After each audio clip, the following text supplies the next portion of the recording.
Card games. Such an interesting game of knowledge, prediction, odds, and bluffing. That's right, bluffing is a skill. You heard me. Maybe not trying to deceive the opponent, but making them think that you have an answer when maybe you don't. Hey YouTube, Foriknar here, and I've always wanted to talk about fake threats. But what are they, and how can you bluff your way with them? Well, let's find out.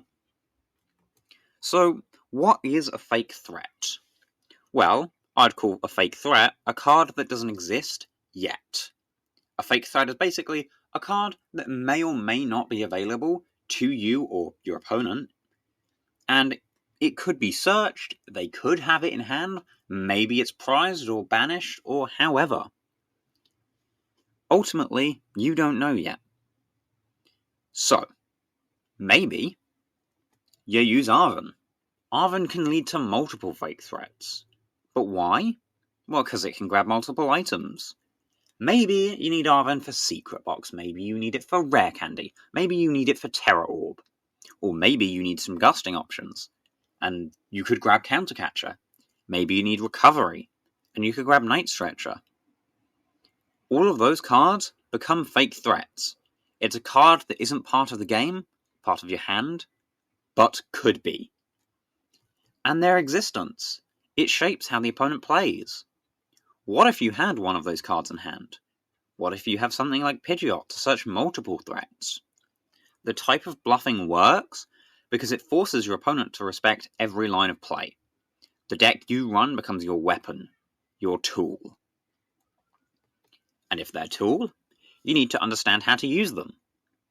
In one of my other videos, I've talked about overextending, and it may not be out yet, but hopefully it will soon. Fake threats can be boosted by not overextending.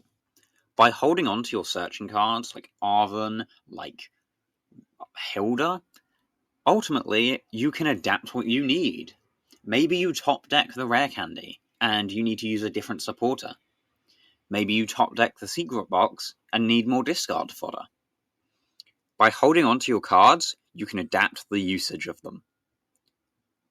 Holding on to them gives you freedom and flexibility, and you may have more chances in case your card is shuffled away by an Iono. Your opponent can look at your hand and wonder, do you have it, rather than knowing, you have it, let's do this. Is it here at all? They don't know. And all the while, you haven't decided what you'll grab yet. By not playing the card, you force the opponent to think about more lines. Of course, you could also leave obvious targets in play. Maybe you leave a Budu inactive. Because fake threats aren't just a thing to appear on the board. They can be made. By baiting a knockout with Budu, you could put it back in deck. Or you could put yourself behind on prizes. Or it could just be set up for later. You don't need to use Countercatcher immediately. An example of creating a threat. Leave Budu on the bench against Dragapult, as I just said, because you could have Countercatcher. Or you could not have Countercatcher. However, ultimately, the Dragapult player is forced to decide. Do they KO this Budu? Give you Countercatcher? Do you have a response here? Or can they leave it and not take a prize and set it for later? Obviously, this may not be completely realistic to what the deck is trying to do. It's an example. But the core point is the same. Create a threat.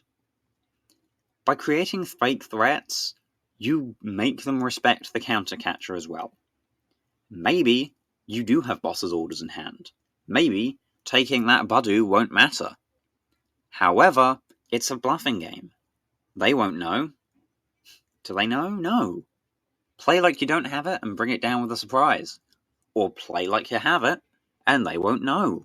The way you play, the way you look at your hand, your body language, Languard. What was I on when writing that? Either way, it all culminates into whether or not they believe you. Your goal isn't to lie, but to bluff, and bluff well. Make them second guess their plays. You're not lying, but they have to figure it out. But you're not the only one to be able to use them. Do try to remember that. What the opponent has been grabbing or searching, you need to remember. Because it's a memory game. Check what's in their discard pile, graveyard, or damage zone. Remember if they've shuffled cards back to the bottom or not. You have information available to you. Use it. For example, Golden Go EX, which I have right here. You can't see it, but I have it. It is possibly one of the best decks in format right now for Pokemon.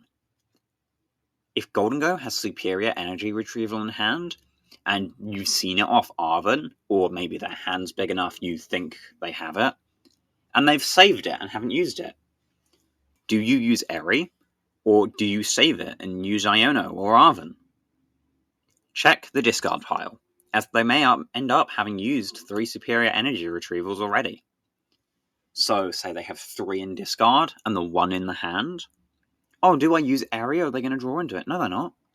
If you use Eri, they're going to discard that last one, and they're going to have nothing. That superior energy retrieval is a fake threat, but you know how to deal with it, because if you see that, say, oh, you can't top deck another one, that fake threat goes away. If you don't know if they have it, you have to figure out the odds. Is it worth playing? Do you use Eri? Do you use Iono? Sometimes the game is about memory and what you know. And sometimes it can come down to a game of luck. The real skill is knowing how to play those odds. You are going to be forced to ask yourself if they have it or not. Can that be changed? Iono, Eri, Unfair Stamp. Can it be avoided? What are the odds they pull it? Say if you Iono it to bottom, is their deck thin? Is it thick? How big is their hand? How big is their deck?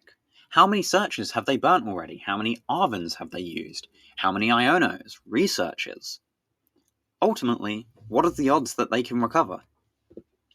How have they been playing? Is it convenient? Did they grab all their energies off of Energy Search? Have they started being more aggressive after taking a certain prize?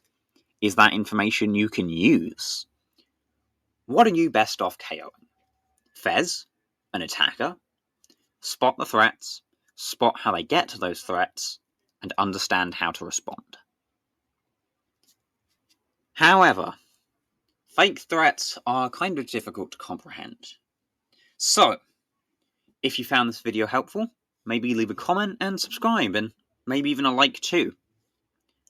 But ultimately, it's not just going to be a case of play and understand. You need to look, think, adapt.